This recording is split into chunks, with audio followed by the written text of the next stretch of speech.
The house fell silent when his parents handed me a contract and declared, "Sign this. All your assets now belong to the family." My husband smirked and said, "It's just a formality, babe." I leaned back and smiled. "Then you'll love what's in my safe deposit box." Their faces twisted in panic as the lawyer walked in.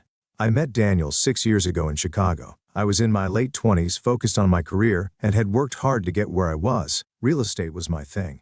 I flipped houses, made smart investments, and built a comfortable life for myself. Nothing flashy but solid, secure. Daniel, on the other hand, came from money. Or so I thought. He had the charm, the confidence, the expensive taste. He never talked about money much, but he always had the best suits, the newest gadgets, the high-end everything. His parents, William and Eleanor, were the same way. They had an old money attitude, like they were better than everyone else. Their house was massive, full of antique furniture and family portraits. The kind of place that looked rich. I wasn't some clueless, wide-eyed girl. I knew rich people. I worked with them all the time. And something about Daniel's family felt off. His parents made these little comments like, "You're so lucky to be joining our family, and a woman like you must be thrilled to have this kind of stability." I should have asked why they assumed I needed stability. Daniel had moments that made me uneasy too. He borrowed money and forgot to pay it back. He once suggested I put my name on a house he wanted to buy, saying it would be easier for tax reasons. I shut that down. But still, I let these things slide. I told myself it didn't matter until the night they made their move. Daniel and I had been married for 2 years when his parents invited us over for dinner at their estate. It wasn't unusual. They liked their fancy family dinners with expensive wine and long, drawn-out conversations about legacy and tradition. But that night, something felt different. The moment we sat down, there was this tension in the air. Daniel seemed excited. His mother was practically glowing. His father, always stoic, had a satisfied look on his face. Halfway through dinner, William cleared his throat and pulled out a thick stack of papers. He placed it in front of me like it was a gift. "We've been thinking about the future," Eleanor said, her voice warm, almost maternal, "about what's best for the family." I glanced at Daniel. He was watching me closely, waiting. "We need to ensure stability," William added, sliding a pen toward me. "This contract will allow us to combine our resources. One strong financial unit working together." I picked up the first page and started reading. They wanted me to sign over everything. My savings, my investments, my real estate portfolio, even my personal bank accounts. All of it would be put into a family trust, which of course was controlled by them. My stomach twisted. "It's just a formality, babe," Daniel said smoothly. I looked at him. He was smiling like this was all normal, like I should have expected it. "You trust me, don't you?" Something snapped inside me. I leaned back in my chair, took a breath, and smiled. "Then you'll love what's in my safe deposit box." The room went silent. Daniel's smile faltered. Eleanor's fingers clenched around her wine glass. William's jaw tightened. I watched their faces shift, their confidence waver. They had expected me to be surprised, maybe even flattered, but I wasn't playing their game. "What's in the box?" Daniel asked, his voice tight. "Oh, just some paperwork," I said casually. "A few documents. A little something I put together before we got married. For protection." The silence stretched. Then, as if on cue, the butler stepped into the room. "Ma'am," he said, "your lawyer is here." I wish I had a camera to capture their faces. Daniel went pale. Eleanor looked like she'd swallowed a lemon. "William?" He just stared at me, his grip on the contract tightening. A second later, Teresa, my lawyer, walked in. "Good evening," she said, setting her briefcase down on the table. "I understand there's a contract my client is expected to sign." Eleanor was the first to recover. "This is a private family matter," she said sharply. "There's no need for lawyers." Teresa ignored her and picked up the contract. She flipped through it, her eyes scanning the pages. Then she let out a short laugh. "Wow," she said, shaking her head. "This is blatant financial manipulation." Daniel shifted uncomfortably. "It's not like that," he started, but Teresa cut him off. "Actually it is." She turned to me. "If you signed this, they'd have complete control over your assets. They could drain your accounts, sell your properties, and legally, you wouldn't be able to do a thing about it." Eleanor's face turned red. "It's just about trust," she snapped. "Right," Teresa said dryly. "That's why it explicitly states that they have control over withdrawals, property sales, and financial decisions. But you would have no access without approval." She turned to me. "Good thing you have a lawyer who actually reads the fine print." Daniel stood abruptly. "Why are you acting like this?" he demanded. "Why am I acting like this?" I repeated, my voice calm. "You just tried to steal everything I own." Eleanor's voice turned sickly sweet. "Sweetheart, this is just a misunderstanding." "No," I said, "it's not." I took a deep breath and stood. "And I think I'm done here." As I stood up to leave, Daniel grabbed my wrist. Not hard, but firm enough to make a statement. His smirk was gone, replaced with something colder. "Don't do this," he muttered under his breath. You don't want to make enemies here. Enemies? I yanked my hand free and looked him in the eye. You already made me one. Eleanor suddenly switched tactics. She let out a shaky laugh and placed a delicate hand over her chest like a soap opera actress trying to calm her nerves. Darling, you're overreacting. This is all a misunderstanding. I didn't say a word. She kept going. We only meant to protect you. This world is dangerous. Money can be lost so easily, and we just wanted to make sure you were safe.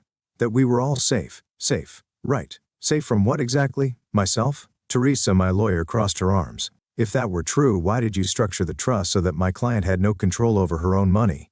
William exhaled through his nose, clearly running out of patience. He glared at his wife, then at Daniel. This is becoming unnecessary, he said. We should just move forward like adults. I nearly laughed. Like adults? You mean like how adults try to steal from their own family? I shot back. His face darkened, but I wasn't intimidated. The truth was their desperation was showing. They thought they had me cornered, that I would be too emotional, too shocked to think straight. They had no idea who they were dealing with. That's when Eleanor dropped the next bomb. I suppose, she said with a small sigh, this means you're not interested in the inheritance either. My head snapped toward her. Inheritance? Daniel shot his mother a warning look, but it was too late. The word was already out in the open. Oh, Eleanor said, her voice airy and casual. Did Daniel not tell you? His grandfather's estate, the one in Rhode Island. The family's real wealth. I felt Teresa's eyes flick toward me. She was thinking the same thing I was. This wasn't just about my money. The estate is in probate, Eleanor continued. And soon we'll gain full control. But with your attitude. She tilted her head, letting her sentence hang in the air. I understood what she was doing. She was dangling a carrot in front of me. She thought I'd drop my guard, that I'd be tempted by the promise of more wealth. But what I saw wasn't an opportunity. It was a pattern. This family had a history of taking things that didn't belong to them.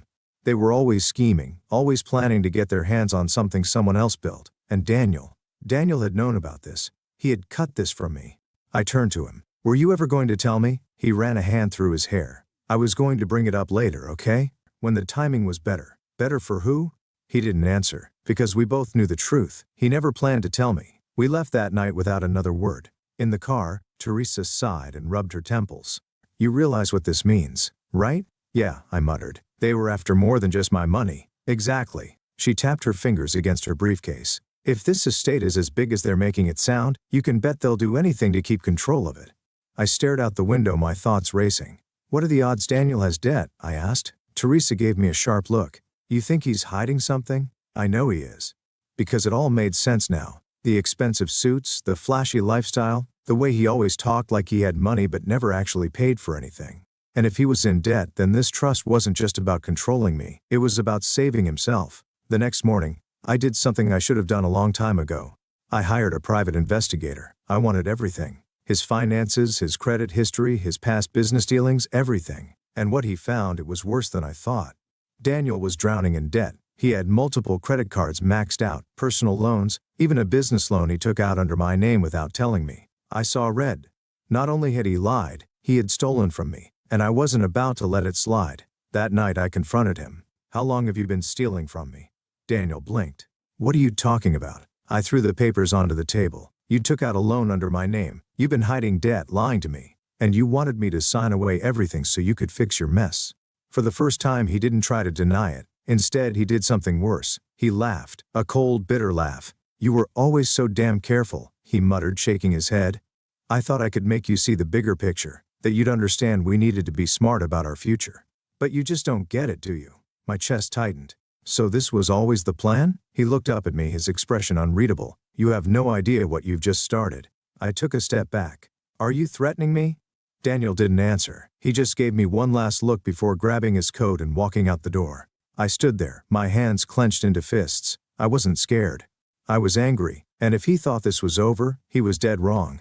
After Daniel walked out that night, I barely slept. My mind raced, piecing together every red flag, every lie, every manipulation. He hadn't just betrayed me. He had been planning this for a long time, and I had let him. The next morning, my phone buzzed. Teresa, you need to come to my office. Now I could hear the urgency in her voice, so I didn't ask questions. I just got in my car and drove. When I walked in, she was already waiting with a file on her desk.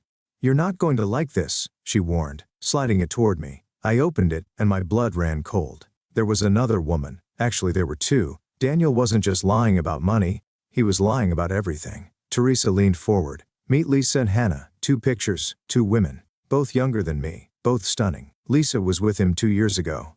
He promised to marry her, took out a loan in her name and drained her savings before ghosting her. My stomach turned. Hannah was last year. Same story, but he never actually broke things off with her.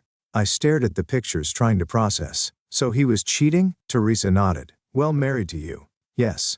But here's the kicker. She flipped to another document. He was also engaged to Hannah. I blinked. Wait, what? Yeah, Teresa said. He proposed, gave her a ring, planned a wedding. She thinks she's about to marry him in 6 weeks. My mouth was dry. So he was married to me, engaged to someone else and scamming both of us? Teresa exhaled. Pretty much. And that's when it hit me. The Rhode Island estate, that inheritance his family was obsessed with. Daniel needed a wife on paper to gain access to it. That's why he kept me around. That's why he pushed for the trust. He wasn't just trying to steal my money. He was trying to replace me before I could figure it out. I needed to talk to Hannah. Teresa set up a private meeting at a coffee shop the next day. When she walked in, I almost felt sorry for her. She was glowing, practically floating with excitement. She thought she had a fiancé. She had no idea she was his next target. I introduced myself and the moment I said Daniel's name, I watched her face change. How do you know him? She asked, suddenly guarded. Because he's my husband. Silence. Then, that's not possible. I placed my wedding ring on the table. Hannah's hands shook as she reached for her bag. She pulled out her ring and placed it beside mine, identical. That's when she started crying. She told me everything. Daniel told her he was coming into an inheritance but needed to be married to secure the money. He promised that once everything was finalized they'd move to Europe, start fresh, live a life of luxury. He had already convinced her to sign over her savings. I clenched my fists. Do you still have contact with him? I asked. She nodded, wiping her tears. He's supposed to take me to meet his family this weekend. I exhaled slowly. We're going to crash that little reunion. Hannah agreed to go along with my plan. We didn't tell Daniel we knew. Instead, she acted like nothing was wrong. She texted him, kept the engagement moving forward, even played along when he gushed about their future together. Meanwhile, I was working in the background. I hired a forensic accountant to dig through his finances. Turns out, Daniel had a hidden offshore account where he'd been funneling money. The debts I found earlier? Just the tip of the iceberg. Then I dug into his parents. Remember that Rhode Island estate? Turns out, it wasn't legally theirs yet. The probate process was messy, and they needed a stable heir to gain control. A stable married heir. Daniel was supposed to be that person. But now I had everything I needed to burn it all down. The night of the family dinner came fast. Daniel thought he was bringing his sweet, naive fiancée to meet his loving parents. Instead, he was about to get the shock of his life. Hannah and I arrived together. I walked in first. Daniel's parents were already seated at the grand dining table, sipping wine like royalty. Eleanor's face twisted in confusion when she saw me. What are you doing here? She snapped. I smiled. I wouldn't miss family night for anything. Daniel walked in behind me, arm in arm with Hannah. And then, he froze. His face drained of color. I watched the panic settle in as his brain scrambled for a way out. Babe, he said, forcing a smile at Hannah. Why is she here? Hannah crossed her arms. You tell me. Silence. His mother stood abruptly. This is ridiculous. I won't have this drama at my table. I laughed. Oh, trust me. You'll want to hear this. I turned to Teresa, who was standing quietly by the doorway. Would you like to begin? She stepped forward and pulled out her files. Let's start with fraud, she said, flipping to the first page, and then we'll get to bigamy. The room exploded. Eleanor gasped. William slammed his glass down. Hannah threw her engagement ring at Daniel's chest. And Daniel? Daniel just sat there staring at me with a look I'll never forget. Pure, unfiltered hatred. He knew I had destroyed him. And the best part? I wasn't finished yet. Silence. Not the kind of silence where people are processing information. Not the kind where someone is waiting to speak. This was the kind of silence before a bomb explodes. Daniel sat frozen, gripping the edge of the table so hard his knuckles turned white. His mother's face twisted in a mixture of horror and fury, her mouth opening and closing like she wanted to scream but couldn't find the right words. His father just stared ahead, the weight of everything sinking into his face like years of bad decisions hitting all at once. Then fraud? Eleanor spat, regaining her voice. This is absurd. Where did you even get this ridiculous claim? Teresa, calm as ever, placed a thick folder onto the table and slid it toward them. It's all in there, she said simply. Bank records, loan documents, forged signatures, and, oh, she reached for another paper proof that Daniel took out a business loan under his wife's name without her knowledge. That alone is a felony. Daniel flinched, but Eleanor slammed her hand on the table. This is a family matter, she snapped. No, I said, my voice level. This stopped being a family matter the moment you tried to steal from me. This is a legal matter now. And then Hannah spoke. And what about the bigamy, she demanded, arms crossed. Because last time I checked, I was engaged to a single man, not some lying married scam artist. Daniel finally moved. His chair scraped against the floor as he stood. Hannah, he said carefully, his voice soft. I can explain. She let out a bitter laugh. Oh, I'd love to hear this. He exhaled, running a hand through his hair, eyes darting around the room like a trapped animal looking for an escape. Okay, fine, he muttered. Yes, I was seeing you while I was still married, but it wasn't what you think. My marriage to her was over long ago. He gestured toward me without looking. We were just dragging things out. I scoffed. Dragging things out? I repeated. You literally tried to trick me into signing over my entire net worth. Sounds pretty active to me. Hannah turned to him, her eyes narrowing. So everything you told me was a lie? The future, the wedding, her voice broke for a second. You told me I was the one. For a moment something flashed in Daniel's eyes. Regret? Panic? It was hard to tell. I meant it, he said. I wanted us to have a future, Hannah. While you're still married, she snapped.